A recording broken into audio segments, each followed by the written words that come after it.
now entering the Pain Pod, sponsored by the Chronic Pain Association of Canada. Are you ready to know what you don't know about chronic pain? We're shining a light on the good, the bad, and the very ugly about living with pain in Canada. No hype, no hysteria, just the truth. And now, here's your host, Anne-Marie Gatto. Welcome back, Pain Potters. I wasn't even sure we'd have a chance to be back, but we do for a few more episodes, so it's nice to be here. I've missed these recordings. Today we have a very special guest, and I know only of her reputation, so I'm very humbled to meet her. I'm going to read her bio for you, so listen up for today. So Michelle Roys is a resilient speaker, author, and podcast host, and someone who knows firsthand that joy isn't something you find on the other side of hardship. It's what keeps you going through it. That's very heartfelt for me. For over 20 years, Michelle has built an international leadership career that took her across 10 countries and 4 continents. My fantasy life. Then, almost overnight, everything changed, and she found herself navigating loss, uncertainty, and conditions that were largely invisible to the people around her. To the outside world, she looked just fine. Inside, her world had shifted entirely. But what she did with that experience is what makes Michelle remarkable. Rather than letting it shrink her world, she let it expand her purpose. And today she weaves together decades of global leadership experience and deeply personal lived wisdom to help people move through adversity, not just survive it, but find real meaning, connection, and even joy while in the thick of it. She's honest, she's warm, and she speaks from a place that many people recognize the moment they hear it. She's also the author of the book, But You Look Just Fine. Who hasn't heard that? She's host of the Michelle Roys Show and speaks to audiences around the world, from healthcare professionals and corporate teams to anyone quietly navigating an invisible struggle. Her real gift? Helping people rediscover something they were sure they'd lost for good. The capacity to feel joy, even when life is still very much a work in progress. Welcome to you, Michelle. It's so nice to finally meet with you. It's an honor to be here, Anne-Marie. Thanks for having me here. Your intro itself is mysterious. It almost sounds like, I'm taking liberties here, you were living the life and then something came crashing down that you weren't expecting. Is it even okay to ask about your diagnosis or diagnoses? Yeah, please go ahead. So what is it? You were working in a corporate situation, traveling the world? So I've traveled. Meeting? Absolutely. I was the typical type A personality, very driven, very ambitious, career ladder focused and oriented. And in a normal day at work, here I was sitting at my desk, and out of the blues, I get a pain like somebody was literally cutting my face open with a knife. I felt like half of my face was falling, and these sensations of crawling ants, I felt like part of my head was just about to explode. And there were zaps of electric shock. I ended up in hospital that time with a suspected stroke to later be diagnosed. Did you think you were having a stroke? Absolutely. And I've always been somebody that if anything out of the ordinary happens, I kind of calm myself down. I'm a mother of 2 kids as well. So you kind of know that you have to be calm in these situations. But it was a pain that I've never experienced before. And the fullness that I felt in my face, as if my face had dropped, but it didn't drop, So I ended up in hospital, and here they are, doing the scans and keeping me overnight. And I'm like, well, what is going on? And the medication wouldn't touch it. And that was the weirdest thing ever, and that was the beginning of the trigeminal neuralgia, which was the first diagnosed with. And even saying that trigeminal neuralgia, it's like, what the hell is that? I know when you say that word, it gives me heart palpitations, because I know of other people who have the diagnosis, and I can't even imagine. Yeah, no, it's an unsurmountable amount of pain. But it's not only that; it's what you're dealing with so much at the same time. First is a rare disease, and you already don't have much to go with. And then the waiting. And I'm sure a lot of your listeners find this as well. how long it takes for you to see different doctors, different specialists, and to be understood and trying to describe your pain and also trying to understand that you're not the person who used to be before. So yeah, I felt like the carpet was literally pulled from under me. Here I was, having already traveled and lived literally in 10 countries, 4 continents, and now I'm bedridden in so much pain. But it didn't stop right there, Anne Marie. The pain was started in my face, then started going widespread in different parts of my body. So it was a mysterious pain. I looked fine, and that, even for me, it was very difficult to cope with. How do you cope with that? And going from doctors to doctors to doctors to doctors, and most of the things they can say, well, your blood tests look fine, or we can't see anything on the MRIs. And it was really challenging in the beginning part. It was really, really disheartening, to say the least. Did it take a long time for you to get the diagnosis? So I had the provisional diagnosis, thankfully, this as soon as I left the hospital, the first time when I was in the hospital. However, I had to go to a neurologist, and for the neurologist, took 5 months to see the neurologist, and that's privately. And now we are in Ireland. But I was on a waiting list for an urgent care, and for public was a year. So the 5 months wait was, for me, is just like, how does it take that long? But anyway, it did take that long. And then afterwards, of course, you have to go for the extra tests and scans and blood tests and whatnot. And by then, it was more complex because now my pain was all over my body. And so it wasn't your normal neuralgia either. So I was going from different neurologists saying, well, it could be trigeminal neuralgia, but it's more complex. So TAC, trigeminal autonomic cephalalgia, or it was kind of these different types of label. Took 4.5 years for the MRI and an MRI to be able to show that I have basically my superior artery. It's looped, my cerebellum superior artery is looped on my trigeminal nerve, so it's touching on both sides. So it took 4.5 years for that to actually be seen in an image, which was both relief and also frustrating that it took so long for that, So at least I knew the culprit of my pain. Right. Was part of that relief a validation so that no doctor could tell you this was all in your head and you need to settle down, have a cup of tea, and you'll be fine, Absolutely. No, and this is the hardest part about living with an invisible illness, is that people can't understand it. And it's like, it's all in your head. It happened to be in my head, as in it is my nerve. But, that feeling of, is this something psychosomatic? Is this something that I'm creating? And the person that I used to be, that would not stay still, will not stop for anything, knew that there is something wrong in my body. This is not normal for me, And it took more time. Not only did the validation help, absolutely, but it didn't take away the pain. It didn't take away the fact that you as a patient needs to learn to process these different feelings that you have. You need to go through the process of letting go of who you used to be. And that for me was the hardest, because I never wanted to stop. I never wanted to listen and go internally. I always kept so busy. I was always accomplishing. I would do more than one thing. Not only was I doing corporate, I was also had a charitable organization that was running on the side. I was the mom that would be on all single, the practice for the kids, whenever they had anything. So it's like that type of person to be on literally 100 miles an hour to then be completely stopped. It was a complete different world for me. And to navigate that, I think it was one of the hardest things for me. And I know a lot of listeners will identify with that, because what do you do when you just have your own thoughts? Right. And that's the scary part about it.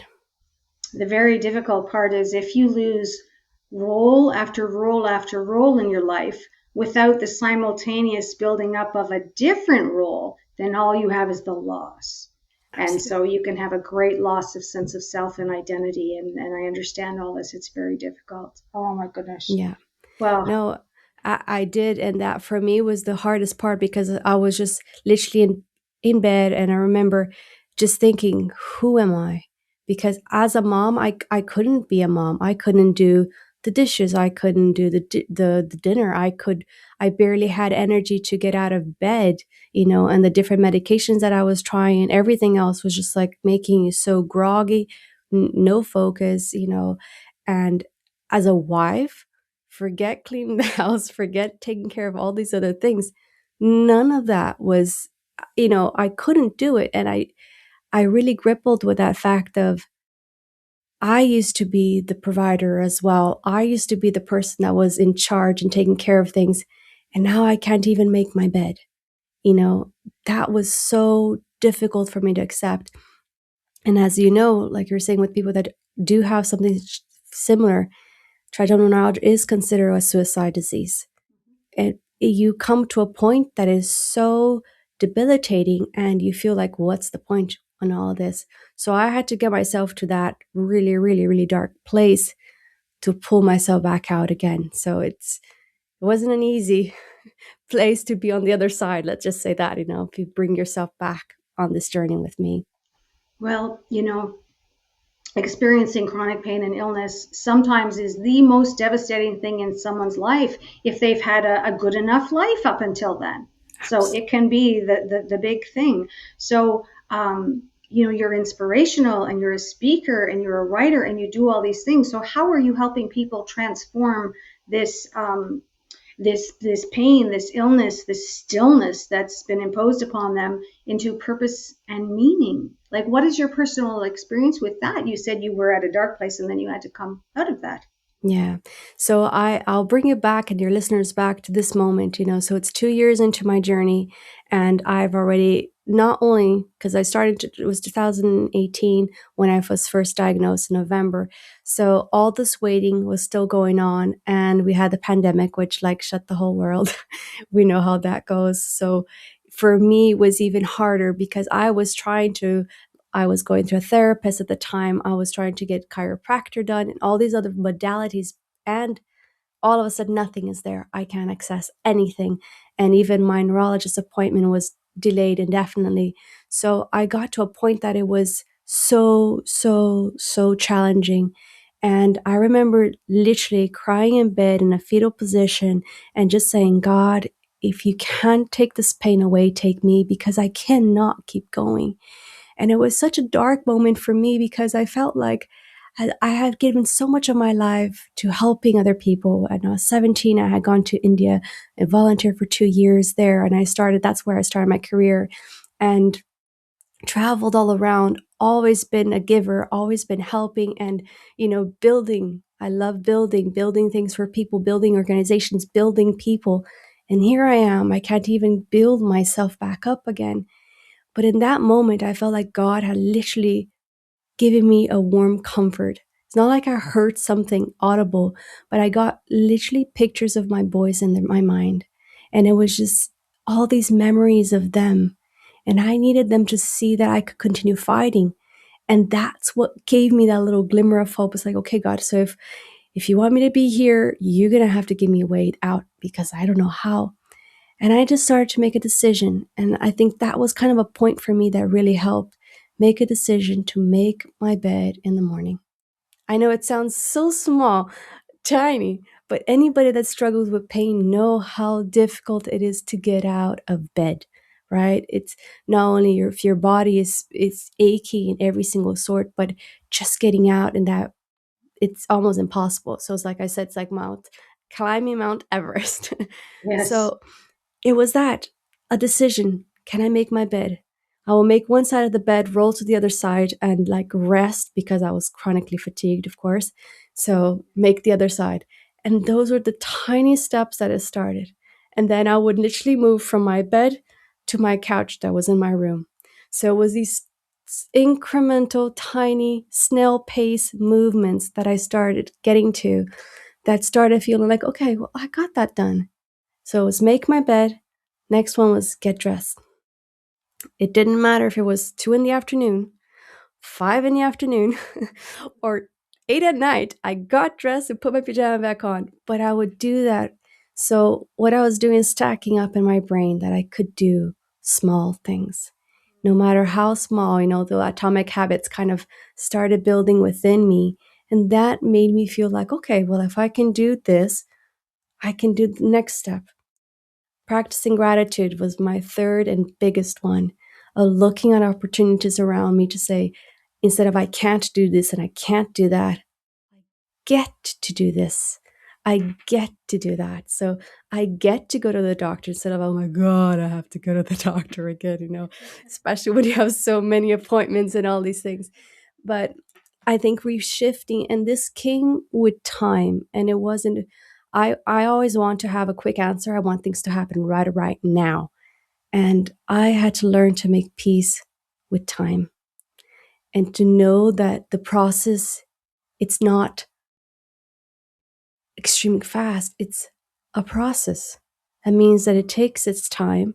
And those small, little, tiny moments that I was able to give myself started building within me that resilience, that trust and that faith. And journaling, I've always been a big proponent of journaling. I've always kept a diary since I was a little kid. And it really helped me express what I was feeling. And that, back to your question, that's how I actually brought about my book. And that's how I help other people, because it is through the process that I went through, this breaking and untangling the different parts of me that I never wanted to hear or listen to, because I was always too busy and I always had other millions of things going on, that I couldn't actually listen to Michelle. What did I need? What was it that I was running from in my own personal life? What were past traumas that I needed to deal with? So I ended up going more internally instead of going just externally for what needed to be done to help my health. I just said, okay, if I need to move all these rocks, let's move all these rocks, let's go a deep dive within. And that was the part of my journey that I feel is fundamental in my growth, because I embraced myself as who I am. So in some way, this pain, this diagnosis gave you some courage to be able to look inside, maybe for the first time. Because yeah, absolutely. Because it made me stop. I had nothing else to do. I couldn't do anything. Literally couldn't do anything. I couldn't go back to work. I was, unfit for work, which was another problem for myself. I was like, how dare you say I'm unfit for work? But that was part of that identity crisis that I had to go through, which stripped everything from me. So I can see the blessing in my illness, even though I dislike the fact that I'm still in pain. Now I do have, of course, as always, we get more than one thing. So trigeminal neuralgia, fibromyalgia, and then last year I was diagnosed with Lyme disease. So it's a complex case. That is. And how to untangle, especially when oftentimes symptoms overlap different diagnoses, it gets very difficult. Absolutely. And even that, for the Lyme's, my bloods were sent to Germany, which is a much more specialized labs than here. So as you can imagine, the amount of challenges that you have, but you have to keep listening to yourself as to, do I think that there's still something missing? And I found you have to become your own CEO of your own body, finding the answers and keep looking for answers, never just giving up or saying there's no hope for you. There's always hope. There's always something else you can try. Like right now, I'm trying hyperbaric chamber. I know someone else who's doing that right now as well. So you're having a combination of like westernized medical, whatever, treatments, and then a complementary as well. Yeah, absolutely. Perfect, because statistically, those patients do better than someone who sticks with just one or the other. Yeah. So that's good. Okay, that's beautiful. So you spoke about joy, and even when you speak, you can hear joy in your voice, and you can see the smile on your face, which is so warming. But sometimes it's very difficult, or often impossible, for someone to find joy when they're in the middle of this adversity, especially if it's never happened before. So how do you actively cultivate joy, and how do you do this? Yeah, that's a brilliant question. I'll bring it back to a small little story. My mom was visiting from Brazil when I first got diagnosed, and it was really difficult for me to have, you want to be the daughter, you want to be up and about, but I just had no strength for anything. And being from Brazil, you love music. I was brought up with music, brought up with dancing. But in my house at the time, I was listening to nothing. Everything was quiet and still because anything could trigger with trigeminal neuralgia. Anything can literally trigger your pain. And so my mom was just with us and she was in the living room with me and she's like, why don't we listen to some music, And I was like, I don't want to hear nothing, Mom. She's like, no, music is healing. It's powerful. And so she went on and put on a Brazilian a samba. And it just brought me these, just the nostalgia of it all just brought me back. And she's like, come on, Michelle, come and dance with me. And I was just like, oh my God. Anyway, she pushed me up to dance. And it's just that swaying motion of being in the music. It just really connected something inside of me that I felt like I was just in this like aura of pain, complete pain. And then something just like zapped through it and just kind of felt good. And I was just like, wow, this is very interesting. And because my mom was around and she's very forceful, I was just like, you have to dance. We need to go back to, if you think about it, Brazil, you use music as medicine. It's like you need to listen to music again. And that helped me to start allowing myself to step out of the focus of pain, pain, pain, pain. Because if you think about it, even your clothes can cause you pain. Any touch can cause you pain. In the wind or brushing your teeth can cause you pain, especially with the trigeminal nerve. It's so magnified, but you have to take that attention to something else. And that's how I find that you can find joy in the midst of pain. It's not necessarily ignoring what you're going through, is giving focus to something else.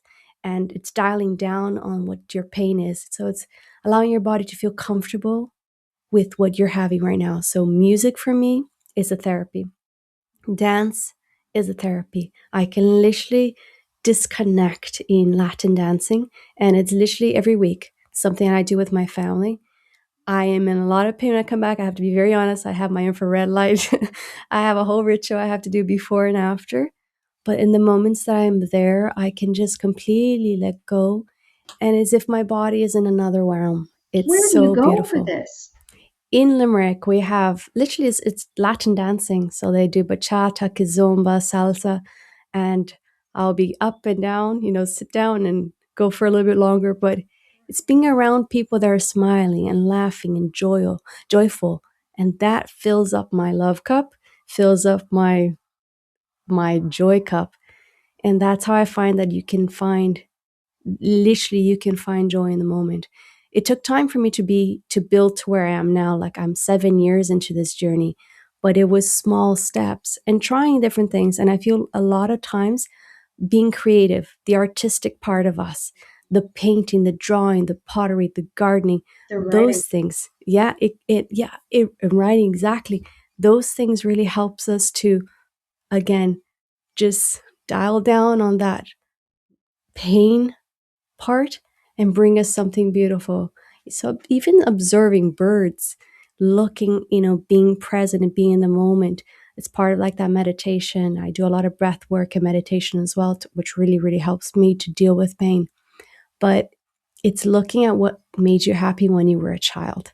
I feel that that's kind of key, So you're because from going there, to beauty and wellness and you're putting your attention there.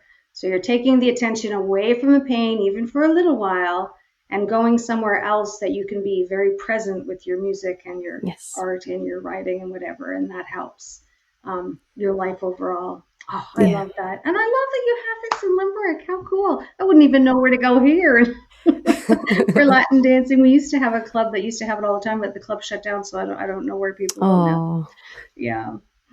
So, gosh, I feel like at the beginning when you were saying like, okay, I'm just gonna make my bed, and then if I can do that, I'm gonna get out of it, like just little baby steps. I feel like you were teaching yourself, like relearning all over again how to do these small things for yourself to keep yourself going, to try to improve your functioning and your well-being. So how have your these emotional and physical struggles, it never does not come without emotion. That's not a thing. Pain and Mm. emotion are this, so they come together. So how has this redirected you to become stronger than you probably ever thought you were? Yeah. I think it solidified my belief in God. I personally feel that He is my strength through this whole thing. And it gave me the grace to be able to go through what I feel the valley of the shadow of death, literally, and continue to go through pain as I do. But it also helped me to realize that we have all we need inside of us, each and every one of us.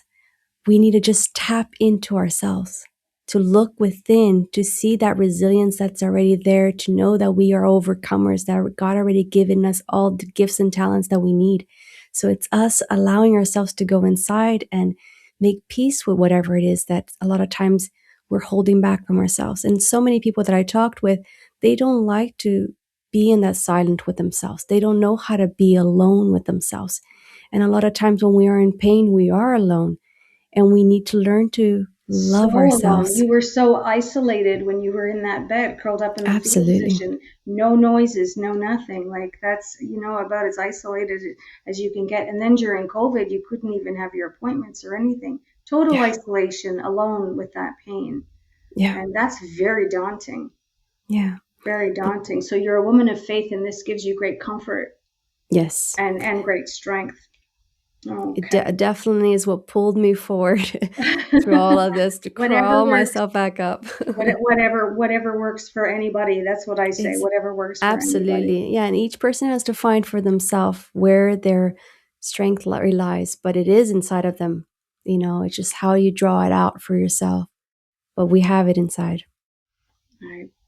So, just from doing a little bit of reading about your bio, I understand that you're quite passionate about compassion, about vulnerability, excuse me, about empathy, and I think we would call this a lovely soup of social emotion, of emotional exposure, and even cognition. But to be sure, these are all beautiful human qualities. So, how do they help you personally? How do they help you professionally? Yeah. So the part of compassion I feel that helps you is that you have to have compassion to yourself, to every single part of you. A lot of times we find resentments. I had resentment with my body. Like, how could you not be doing better? How can you not be healed yet, body? You let me down. And my body is amazing. Like, all our bodies are amazing, and they're there to help us. And if things are out of alignment, they're trying to remind us about that. So showing myself that compassion and that love to say, you know what, Michelle, you're doing the best you can right now. You are amazing. Thank you for keeping me alive. Thank you for breathing, to keeping my heartbeat without me even have to think about.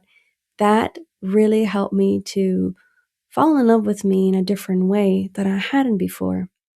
The vulnerability is about being open with myself and with others. So sharing my story was one of the hardest things. I didn't want people to know I was sick, especially with a HR background. You kind of don't want these things to be known. It's like, am I going to be hired again because of it?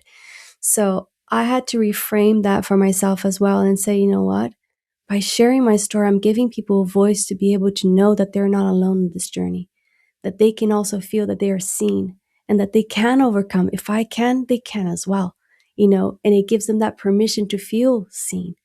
I look perfectly fine, and yet I'm struggling every single day, but I'm still showing up because that's the decision I make. So in that vulnerability, in that compassion, it's what I push myself forward, and what pushed me forward is knowing that I'm helping and making difference to other people's lives. So this is how it's a circle, right?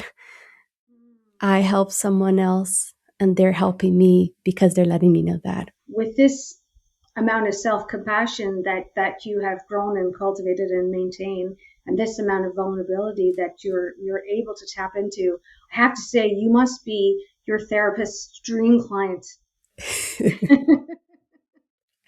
Uh, yeah, no, I have a very good therapist, and we've been together for almost 4 years now. I'm Oh, so that's wonderful. grateful for her That's because she's wonderful. helped me a lot, Yeah, a yeah. lot. And so very necessary. A lot of people don't think of it that way, but honestly, we all need support when we're going through these things. And it's not just going to the medical doctor's office. It's not just that at all. No, like Yeah. you said there, the emotional part is such a big piece because you feel so many different array of emotions that come on you when you're dealing with this. So to be able to compartmentalize and say, okay, look, this is how what's your emotions?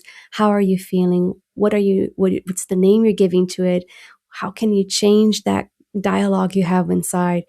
It is, I mean, for me, has been a lifesaver. And I think it's so important for people to actually look at that so that they can look within and have another person that's on your side, rooting for you and wanting to get you through this. So I think it's Mm. fundamental. So you've had to reframe your entire narrative about your Oh, life. absolutely. Yeah. Absolutely. And giving meaning. I think giving it meaning and purpose has been really a way to push myself through all of this, knowing that I didn't want to waste my pain. So if I've gone through all this crap and all this hardship, why will I let it go just like that? I know there's a purpose for everything. So turn my pain into purpose has been kind of that key mantra that's been saying, you know what? I can Maybe that'll be even the next book. Turn if your pain into purpose, right? maybe, Maybe. Yeah. maybe, I I don't never want to know. waste this pain. That's very inspiring. I don't want to waste this pain. It's a Yeah. very, very different mindset than I can't live with this pain. This is so Mm, awful. I can't, my life is over, etc., etc., which is often what happens at the beginning. yeah. At the beginning, usually anxiety comes to visit, and then that will stay a while, and then depression comes after that. So Mm. it's very choppy waters to navigate. Oh, absolutely. But there's always a way out. That's what I Yeah. keep saying and Well, finding within you. and we need people like you to keep saying that. So Thank you. you write, you speak, you have your own podcasts, you're moving forward with courage and clearly love. Um, was there one catalyst that you've already spoken of for your journey, or did you just discover something else entirely that you didn't even maybe know was there? I never planned to be a writer or a podcast host. This was never part of my life. Right, of course, we always say want to have a book, this or that. Like I think everybody would say that, especially growing up. But that wasn't me. I was going for the directorship. That was where I was going. A completely different direction, literally in corporate to then having to see, okay, what can I do with what I have right now? How can I make a difference? I thought it was, in the boardrooms, that was how I was making a difference. But no, right now it's completely different. And in a way, it's amplified a voice even more because knowing the background in leadership and cultures, different cultures, and being able to help people in this arena to now see how many people that live with chronic pain. It's 1.5 billion in the world, right? It says that 1 in 5 and around the world, that's just an average. I think it's a bad average. There's probably more live with chronic pain. So your coworker, your neighbor, Oh yeah, you, that's right. somebody right now is being affected.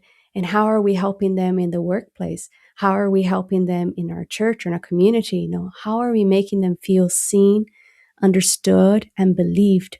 Because if it's invisible, right? If you don't have a big cast on your leg or something like that, people Right. don't Or really you're not see in a it. wheelchair, or you don't have something, you're not visually impaired, you don't have the white cane, like you don't have Yeah. something that would tell someone.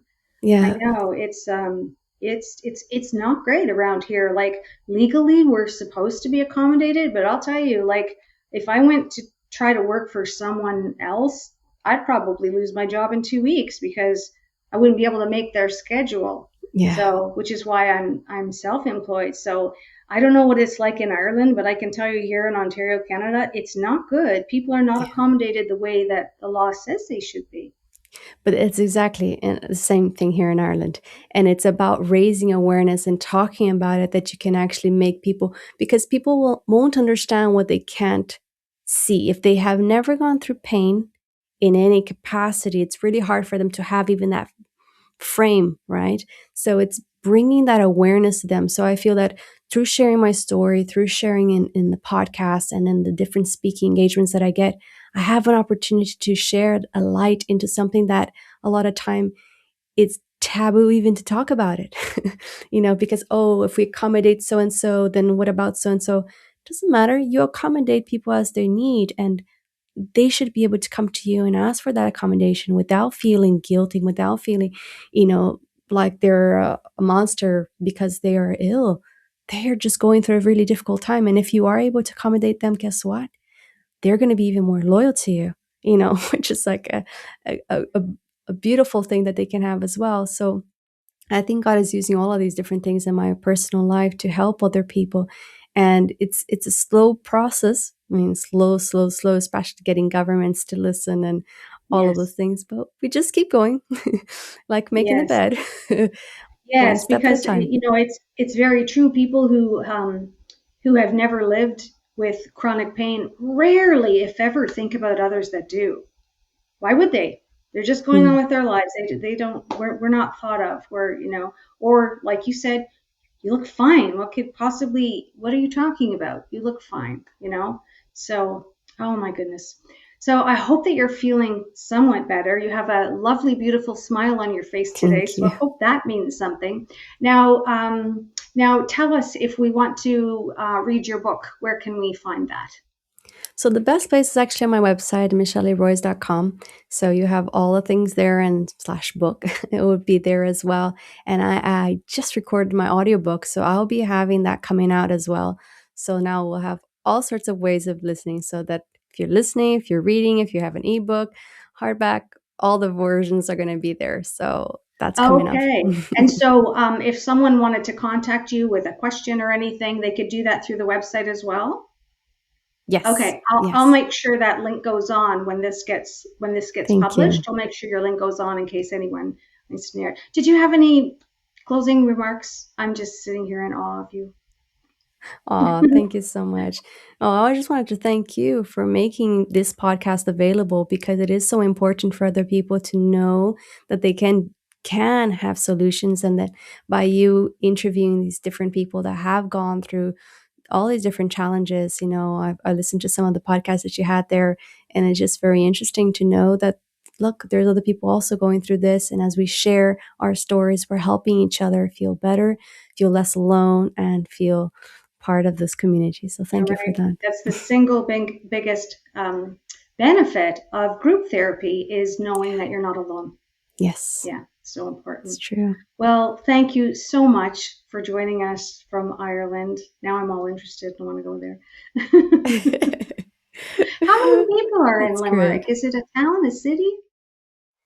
It's actually the third biggest city in Ireland, and there's over 120,000 people. Tiny. Oh, okay, okay, okay. If you So put it not in too bad, comparison, of course, not yeah, too it's a small bad. country. We're only 5 million, so Yeah. Okay, okay. What's your weather like now in April? well, we've been actually having nice weather, which I think that's why I'm so happy. We've been having sun, which is wow. But it's Ireland, so it rains a lot, but when you see the sun, it's gorgeous, lushy greens everywhere, and it's just beautiful. It's a beautiful Oh, country. enjoy that too. Enjoy that too. Thank Thank you. you again. Thank you again. Thank Maybe you. we'll meet up somewhere in this lifetime. Please, And God. take good care of yourself, and keep on speaking out. You're doing a wonderful job. Thank you. I appreciate it, Marie. God bless. Take care. Okay. Bye bye. Bye bye.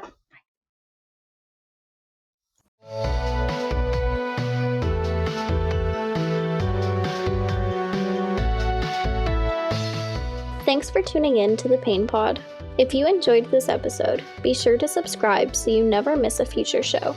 Share this with your friends, and if you're so inclined, give us that 5-star review and comment. We hope these podcasts motivate you to get involved with us at chronicpaincanada.com. Until next time.